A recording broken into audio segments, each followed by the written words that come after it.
Hi students, நம்ம வந்துட்டு chapter number 21 crop production and management இந்த chapter பார்த்துட்டு இருக்கோம். ஸோ இந்த சாப்டரில் வந்துட்டு agriculture practices basic crop production practices பார்த்துட்ருக்கோம். ஃபஸ்ட்டு சாயில் ப்ரிப்ரேஷன் பார்த்தோம், next seeds sowing of seeds பார்த்தோம், நெக்ஸ்ட்டு மேன்யூரிங் பார்த்தோம், அண்ட் இரிகேஷன் பார்த்தோம், அண்டு வீடிங் அப்படின்னா என்னென்னு சொல்லி பார்த்தோம், அது யூஸ் பண்ணக்கூடிய மெத்தட்ஸ் பார்த்தோம். நெக்ஸ்ட்டு க்ராப்ஸோட ஹார்வெஸ்ட் வரைக்கும் நம்ம பார்த்துட்டோம். ஸோ ஹார்வெஸ்ட்டுக்கு அப்புறம் ஃபைனல் ஸ்டேஜ் என்னென்னு பார்த்தீங்கன்னா அந்த ஃபுட் கிரைன்ஸ், நம்ம ஹார்வெஸ்ட் பண்ணக்கூடிய அந்த ஃபுட் கிரைன்ஸை வந்துட்டு ஸ்டோர் பண்ணி வைக்கிறதா வந்துட்டு அந்த கல்டிவேஷன் ப்ராசஸில் இருக்கக்கூடிய last and final step. So அதை பற்றி பார்க்குறோம். நெக்ஸ்ட்டு க்ராப் ரொட்டேஷன் அப்படின்னா என்னென்னு சொல்லிட்டு இன்றைக்கி கிளாஸில் நம்ம பார்க்க போகிறோம். So first storage of food grains பார்த்துடலாம். பேஜ் நம்பர் 250 இருக்குது. Storage of food grains. Storage is an important aspect of post harvest technology. அதாவது வந்துட்டு ஹார்வெஸ்டிங் முடிஞ்சதுக்கு அப்புறம் இந்த அதைத்தான் வந்துட்டு போஸ்ட் ஹார்வெஸ்ட் அப்படின்னா அடுத்தது, அதுக்கு அடுத்த ஸ்டெப். ஸோ அதான் சொல்கிறாங்க ஸ்டோரேஜ் அப்படிங்கிறது வந்துட்டு ஒரு இம்பார்ட்டண்ட்டான ஆஸ்பெக்ட். ஸோ ஹார்வெஸ்டிங்க்கு அப்புறம் நம்ம வந்துட்டு அதை வந்துட்டு 2 days அப்புறம் கொண்டு போய் அதை வந்துட்டு செல் பண்ணுறதா இருந்தாலும் சரி, இல்லாட்டி 1 day ஆஃப்டர் போய் நம்ம கொண்டு போய் அதை விற்கிறதா இருந்தாலும் சரி, அதுக்கு முன்னாடி நம்ம வந்துட்டு ஸ்டோர் பண்ணியே ஆகணும். Because the crop is seasonally produced but consumed throughout the year. ஏன் அப்படின்னா வந்துட்டு ஒரு சில க்ராப்ஸ், ஃபார் எக்ஸாம்பிள் வந்துட்டு சுகர் கேன் இருக்குது அப்படின்னா சுகர் கேனுங்கிறது வந்துட்டு அந்த பர்டிகுலர் சீசனில் மட்டும்தான் வந்துட்டு கல்டிவேட் பண்ண ப்ரொடியூஸ் பண்ண முடியும். ஆனால் அது இயர் ஃபுல்லாக நம்ம வந்துட்டு கன்சியூம் பண்ணுறோம். ஸோ அதனால அதை வந்துட்டு நம்ம ஸ்டோர் பண்ணணும் அப்படின்னு சொல்கிறாங்க. So storage is an important aspect of post harvest methods and because the crop is seasonally produced but we consume throughout the year. Therefore, supply of the produce has to be maintained by the proper storage. So அதனால அந்த ப்ரொடியூஸோட சப்ளையை வந்துட்டு நம்ம ப்ராப்பராக வந்துட்டு maintain பண்ணணும். Before storing harvester grain should be made free from moisture. So வந்துட்டு அதை store பண்ணுறதுக்கு முன்னாடி அந்த நம்ம ஹார்வெஸ்ட் பண்ணக்கூடிய கிரைன்ஸை வந்துட்டு மாய்ஸ்டர்லேருந்து நல்லா, அதில் சப்போஸ் ஏதாச்சும் மாய்ஸ்டர் கண்டென்ட் இருந்துச்சு அப்படின்னா அதை வந்துட்டு நல்லா ட்ரை பண்ணணும். ஏன்னா நம்ம வந்துட்டு மாய்ஸ்டரோட நம்ம வந்துட்டு ஸ்டோர் பண்ணும்போது அதில் வந்துட்டு நிறைய மைக்ரோ ஆர்கானிசம்ஸ் வந்துட்டு க்ரோ ஆகிடும். ஸோ அதனால மாய்ஸ்டர் கண்டென்ட் இல்லாமல் அதை ஹார்வெஸ்ட் பண்ணிட்டு சப்போஸ் ஏதாச்சும் மாய்ஸ்டர் கண்டென்ட் இருந்தாலும் அதை ட்ரை பண்ணிவிட்டு நம்ம வந்துட்டு ஃபுட் கிரைன்ஸை ஸ்டோர் பண்ணணும். Any moisture in the stored grains will lead to the growth of microorganisms. So சின்ன ஒரு மாய்ஸ்டர், அதாவது நம்ம ஸ்டோர் பண்ண ஃபுட் கிரைன்ஸில் ஏதாச்சும் ஒரு இடத்துல மாய்ஸ்டர் கண்டென்ட் இருந்தாலும் சரி, அது அந்த ஹோல் கிரைன்ஸையுமே வந்துட்டு இது பண்ணிடும் அப்படின்னு சொல்கிறாங்க. ஸோ அதை சொல்கிறாங்க any moisture content in the stored grains will lead to the growth of microorganisms. So they need to be dried in the sun before storing. So அதனால நம்ம வந்துட்டு அதை ஸ்டோர் பண்ணுறதுக்கு முன்னாடி நம்ம வந்துட்டு அதை வந்துட்டு சன்னோட with the help of the sun we will dry that food grain. Food grains are collected in a gunny bags and then stored in godowns. So வந்துட்டு இந்த ஃபுட் கிரைன்ஸ் என்ன பண்ணுவாங்கன்னா கன்னி பேக்ஸில் வந்துட்டு கலெக்ட் பண்ணிவிட்டு அதை வந்துட்டு குடோன்ஸில் வந்துட்டு ஸ்டோர் பண்ணுவாங்க. silos and grains used for the storage of grains on large scale. So silos அப்படின்னா இதுதான் பெரு silos. ஸோ வந்துட்டு லார்ஜ் ஸ்கேலில் வந்துட்டு நம்ம அந்த ஃபுட் கிரைனை ஸ்டோர் பண்ணணும் அப்படின்னா சிலோஸ் இல்லாட்டி கிரைன்ஸ் அப்படிங்கிறத அதில் வந்துட்டு நம்ம ஸ்டோர் பண்ணுவோம். Chemical vapours are spread to minimise pest and insects in godowns.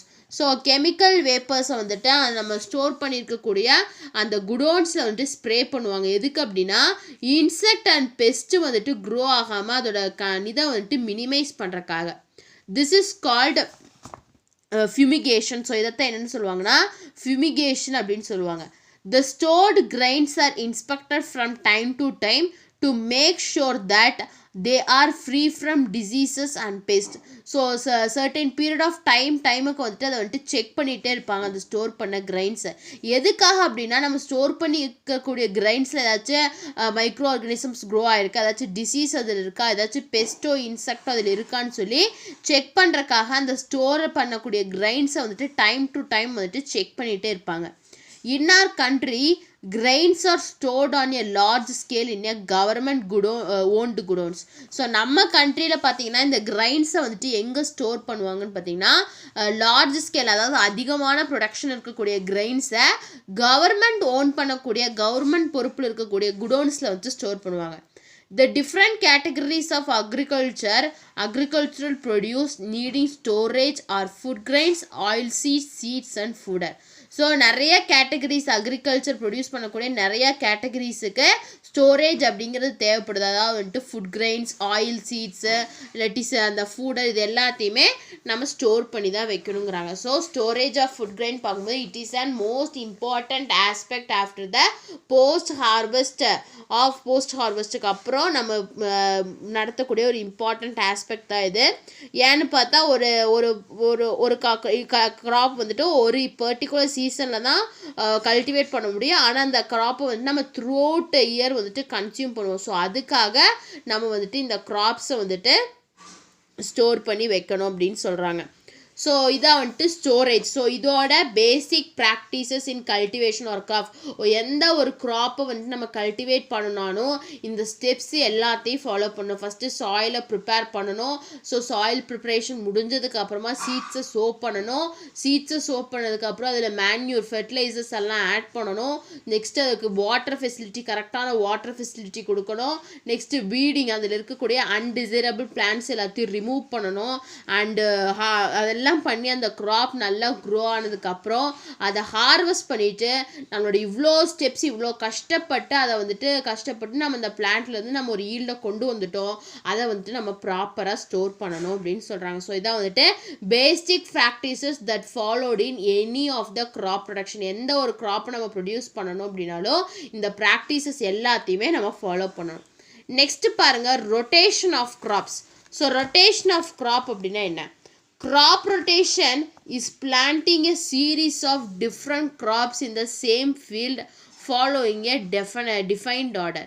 So crop rotation அப்படிங்கிறது வந்துட்டு planting a series of different crops. So different க்ராப்ஸை வந்துட்டு பிளான் பண்ணுவோம். அதாவது வந்துட்டு ஒரு பீரியட் ஆஃப் டைமில் வந்துட்டு ஃபார் எக்ஸாம்பிள் 1 இயர் இருக்குன்னா 6 months for 3 months tomato, 3 months ladies finger, 3 months bottle card அப்படின்னு சொல்லிட்டு அந்த சீரீஸ் அந்த டிஃப்ரெண்ட்டாக அதில் வந்துட்டு க்ராப்பை ரொட்டேட் பண்ணிகிட்டே இருப்போம். ஸோ அதைத்தான் என்ன சொல்லுவோம்னா க்ராப் ரொட்டேஷன் சொல்லுவாங்க. அதாவது ஒரு ஃபீல்டில் ஒரே க்ராப்பை நம்ம க்ரோ பண்ணாமல் டிஃப்ரெண்ட் க்ராப்ஸை வந்துட்டு க்ரோ பண்ணுவோம். அதுதான் வந்துட்டு க்ராப் ரொட்டேஷன் சொல்லுவாங்க. So crop rotation is planting a series of different crops in the same field following a defined order. Monocropping and mixed cropping are the two methods used in crop production. So crop ப்ரொடக்ஷனில் நம்ம 2 மெத்தட்ஸை வந்துட்டு use பண்ணுறோம். என்னென்ன மெத்தட்ஸ்னு பார்த்தீங்கன்னா monocropping and mixed க்ராப்பிங்கிறது. Monocropping is the repeated planting of the same crop in the same field year after year. So வந்துட்டு மோனோக்ராப்பிங் அப்படிங்கிற வந்துட்டு ரிப்பீட் பண்ணுறது. அதாவது சேம் க்ராப், ஒரே க்ராப்பை நம்ம பிளான் பண்ணுவோம். அதாவது ஒரே ஃபீல்டில் ஒரே க்ராப்பை வந்துட்டு இயர் ஆஃப்டர் இயர், ஒரு வருஷத்துக்கு ஒருக்கா வந்துட்டு அதை வந்துட்டு நம்ம பிளான் பண்ணிகிட்டே கல்டிவேட் பண்ணிகிட்டே இருப்போம். அதைத்தான் என்ன சொல்லுவோம்னா மோனோக்ராப்பிங் அப்படின்னு சொல்லுவோம். So mixed cropping is the cultivation of 2 or more than 2 crops simultaneously on the same land without any pattern. So வந்துட்டு இங்கே இந்த மிக்ஸ்டு க்ராப்பிங் என்ன பண்ணுவாங்கன்னா 2 இல்லாட்டி அதுக்கு மேலே இருக்கக்கூடிய க்ராப் வெரைட்டிஸை சைமல்டேனியஸாக அந்த சேம் லேண்டில் எந்த விதமான பேட்டர்ன் சேஞ்சும் இல்லாமல் அதை க்ரோ பண்ணுவாங்க. அதைத்தான் என்னென்னு சொல்லுவோம்னா மிக்ஸ்டு க்ராப்பிங் அப்படின்னு சொல்லுவோம்.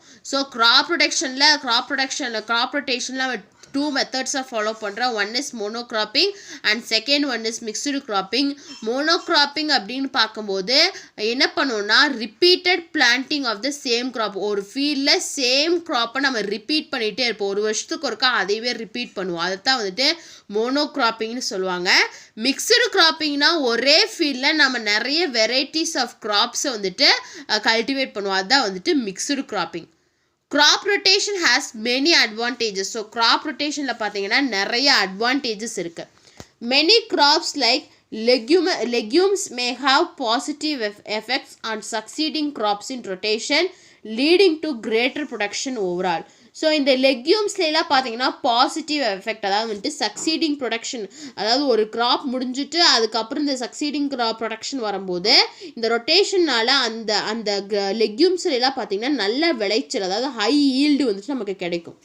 A shallow rooted grain crop, deep rooted cash crop, a resortative crop, legume crop should be included in the rotation for maintaining the soil productivity. So எப்படி அதை வந்துட்டு அந்த சைக்கிள் இது பண்ணுவாங்கன்னா first grain crop, so first grain crop இருக்கும், next cash crop so cultivate பண்ணுவாங்க, next legume கிராப்பை cultivate பண்ணுவாங்க. ஸோ இந்த சைக்கிள் வந்துட்டு அந்த சாயில் ப்ரொடக்டிவிட்டியில் மெயின்டைன் ஆகிட்டே இருக்கும்.